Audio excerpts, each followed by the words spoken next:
Do you think the fact that these games are physical, that you're incorporating not just the thought process, but a physical interaction with an object, helps them learn? Oh yes, yeah, there are different learning styles. Einstein himself actually coded parts of physics into his body, and he would use his muscular movements to remind himself of formulas and so forth. So he used many different problem-solving techniques. I think the physicality of working on the Rubik's Cube is something that gives a sense to what algorithms are in learning logic. Okay.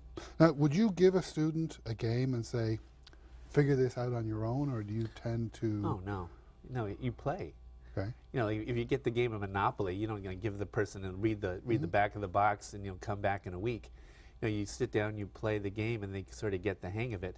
And then what do? They want to look at the box when it gets down to those critical things and read the rules and find out exactly how it works. Well, some people actually like to learn that way. Yeah, some people give do. them a challenge. Yeah. Give them a source of rules and information, allow them to try it and figure it out for themselves, inquiry-based learning, essentially.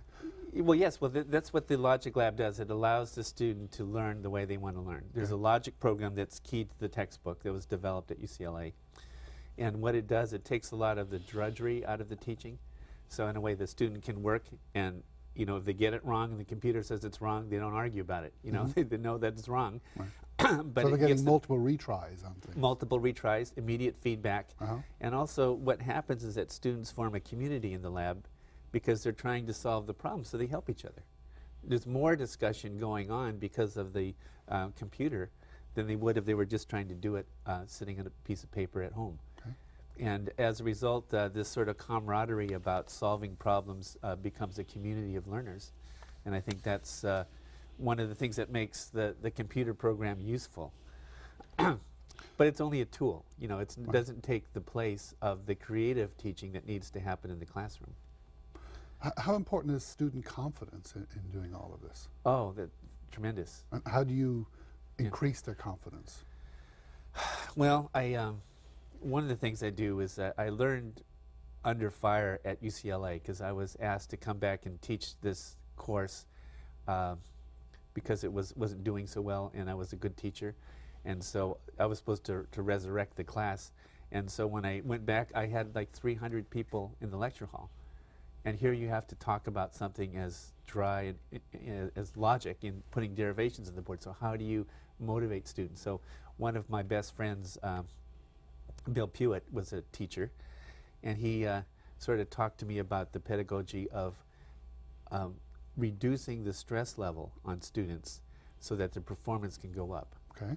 So he introduced all kinds of crazy terms and ideas that I still use today. Yeah. Such as? Well, one of them is like the in-class exercise. So normally, it's a midterm, right? So, but people's normal association with the midterm is you come in, you get these questions, you do it, you may or not succeed, and it's sort of a bad experience. So he used to call them in-class exercises. And so what he would do is we'd stop and we'd review all the material, give them a practice exam, and and when they come in, they call it an in-class exercise. And so they have a sheet of paper with whatever notes they want to have on it, and it's about them communicating to me what they know. And so by calling it just something different, everyone knows what it is and it counts, but they sort of have a humor about it, and the humor itself reduces the stress level, and they do better.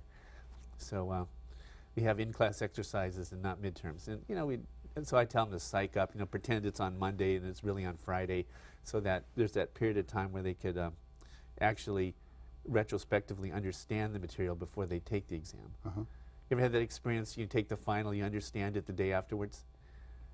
Yeah, well, we try to use the retrospective learning to get past that. So you pretend it's on Monday, they get all stressed out, then they have a few days, and then it sinks in, and they come in and succeed. Okay. So essentially, you're so busy cramming the information in, you don't have time to reflect on it, to connect it, and then the day afterwards, it all comes together for you. Yeah, so the use of the unconscious mind, or the that sort of processing that happens, as long as you put in the hard work, you can't get it without that. You can be doing the dishes and all of a sudden a solution to a problem will occur to you. Or you sleep on it, as yeah, they say. and you wake up and you have there's many studies. The most famous one is by Poincaré, the mathematician, talked about. this cycle, you know, working on a problem, creative pause, sudden illumination of the problem. So I try to make use of that in class, structure the things so that they have that retrospective understanding of what's going on. And do you formally advise the students to, you know, have that creative pause when they're working on problems, to gather the information, analyze it, and then just go away and leave it for a little bit? Yeah, at some point when you could see a student's working too hard, they say, I'm going to stay up all night, I'm going to cram, and you know, I'll have it by tomorrow. You know, you say, no, what you need to do now is take a break. You've worked hard enough. Right. You've done the initial work, so it's all in there. You need to, you know, you need to take a break, get some sleep, and then come in fresh tomorrow. I know in the work world they always say you should review what's on your calendar, your to-do list for tomorrow the night before, so you have that opportunity in your sleep to ponder what's coming. I've never done that. Maybe you should listen to your own classes. Well, I think you'd be doing the wrong things. I think you know, the kind of things that I get, ideas that come to me in my sleep, are usually not on the to-do list. Those are the immediate things that probably I find if you don't do them, they go away sometimes. Right. But some of the most creative ideas I've had have come sort of from left field. Right. Yeah. So where would you like to go next? What type of innovations or changes would you like to make to your course in the future? Oh, for this class or other classes? Let's see. Well, I like the way this is going now. I guess the more use of students, you know, to actually peer teach. Okay. I'd like to. One of the newest things, one of my students made some YouTube videos. So I'm teaching some graduate students how to pass the logic requirement for the PhD program. So what they were able to do is get started in the summer by watching the YouTube videos on how to download the program and get started. And so I'd like to, you know, make use of that sort of thing. You know, so sort of the distance. You know, people, I'm in California. They can get started. They can communicate with me. And if they get in trouble, you know, there's somebody that they can get help from. And then when we get to this Friday will be the first Friday I meet with the grad students.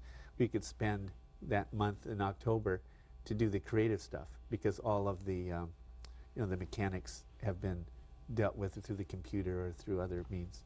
Okay. Well, Gary, thank you very much for being on the show today. Okay, great. Okay. If you have any questions for our guests, please post them on the blog on the TLT website at tlt.stonybrook.edu, where you'll also find the direct contact information for Dr. Marr. I'm Graham Glynn. I hope you join us for another exciting episode in Innovations in Education.